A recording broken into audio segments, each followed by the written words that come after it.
Welcome to Coffee with Joe for Monday, May 3rd, 2010. Joe, you Hello. attended the Chartalists Conference in Washington, D.C. last weekend, known as the Fiscal Sustainability Teach-In, and Bill Yep. Mitchell was there. I guess Marshall Auerbach was there. What did you Yep. learn about Chartalism at the conference, Joe? Well, in some detail, basically how their concept of fiscal sustainability, what they consider that, how it works, Pete. There was, a pretty good exposition of their thinking as to why a government that has the monopoly power of issuing its currency and issues debt in its own currency um, is not constrained, okay, against deficit spending, so Okay. that when we have a slowdown in the private part of the economy, which is what we have, Pete.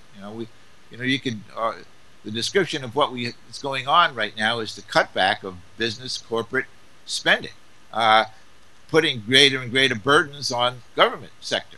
Okay, and the need for us to deal with that. And according to the Chartalists, the government is free to deal with that without worrying about inflation, without worrying about debts, deficits, and that type of stuff. And And by they that, you mean free to deal with that, free to create as much money through deficit spending as is needed to create full employment. Yeah, in principle, Pete. In principle, again, they identify things that they call self-imposed constraints that prevent us from doing that, like the balanced budget, the debt ceiling, or the need for the government uh, to basically balance its budget or to borrow the money when it deficit spends, and that's related to the debt ceiling and all of that. Okay, um, but to me, more importantly, is the power of the private banks to issue the money.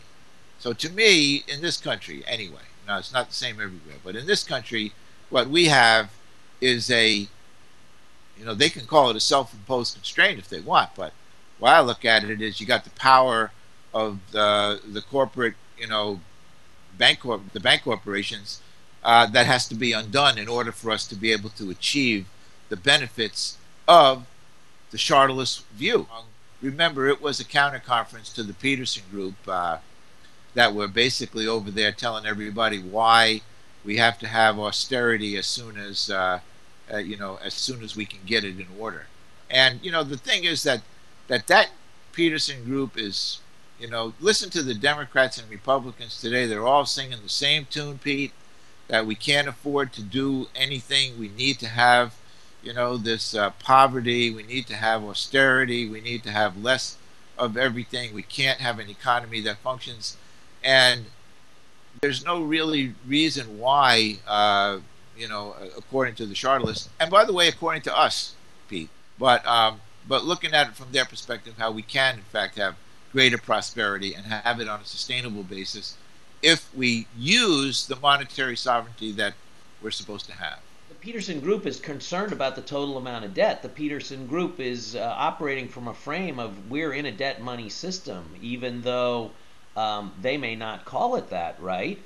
So, given that we're in a debt money, what's odd to me is that the Chartalists they don't always make clear that they're for creating the money debt free. I don't think they're always for creating the money debt free. Right. And they don't seem to see any constraint upon us piling on more and more debt as long as we haven't reached the full productive capacity of our economy. Now, Joe, you don't describe yourself as a Chartalist. Is this where you part company with the Chartalists over the debt issue?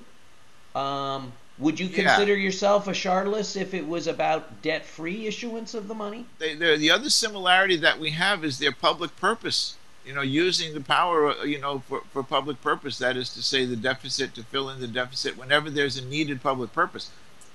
They say that is happening now as a result of this crisis, and they're taking advantage of the crisis to present their views. To me, it's an ongoing thing. It's a full time, all day, 24, 365. It's what we need to be doing all the time.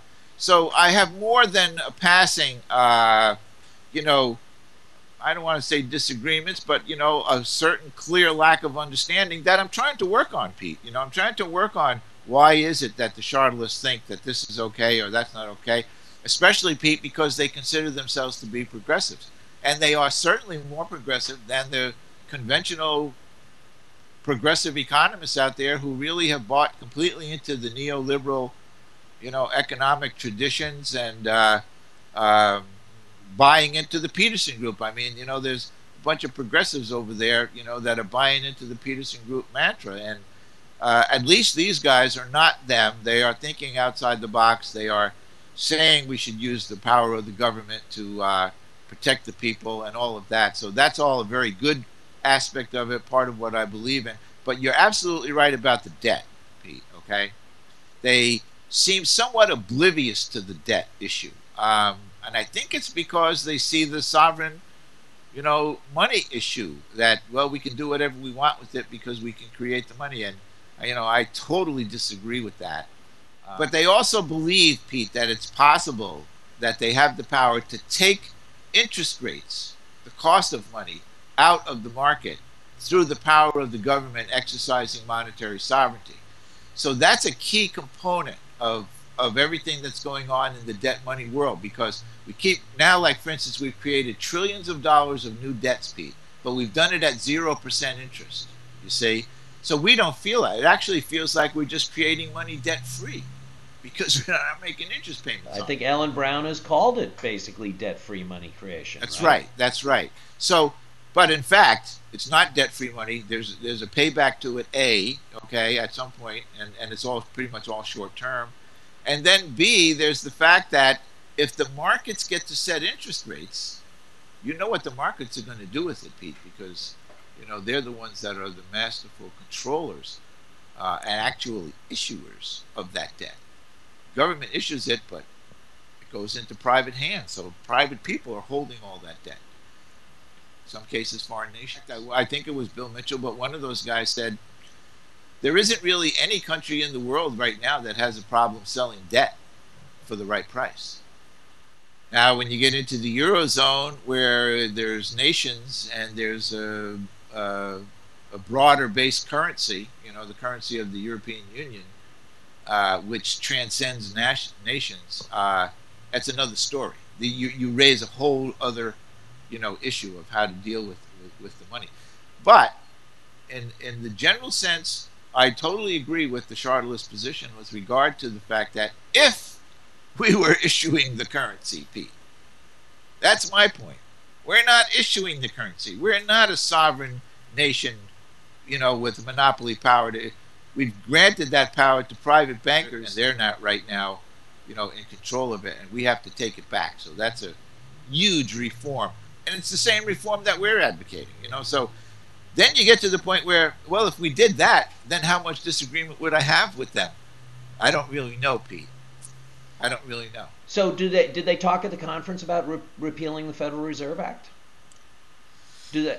I've never seen them talk about. I raised it, and to tell you the truth, no, I don't feel that they bit on it. I felt like what they did, again, they stick to the rhetoric that says it's a self-imposed constraint. It's something that can be undone with a pen, and it's one of the things that we have to undo with a pen in order to achieve fiscal sustainability. But it's doable. Oh, well, then that sounds like they do address it. If they say that it can be undone with a pen and we need to do that, they just don't. They lump it in with the voluntary constraint concept and don't ever actually mention the Federal Reserve Act. Is that what you're saying? Yes. That is what I'm saying. Because that would sound too controversial, maybe. Right. But it's not only the Federal Reserve Act, it's the shadow bankers, you know, that are creating all that money. Bill Mitchell has said that stuff should all be illegal. So again, there's an area where I totally agree with them. You know, the shadow bankers creating any money should be totally illegal. The learning continues, Joe. Yes, Pete, it does, absolutely. Thanks a lot. Ever upward.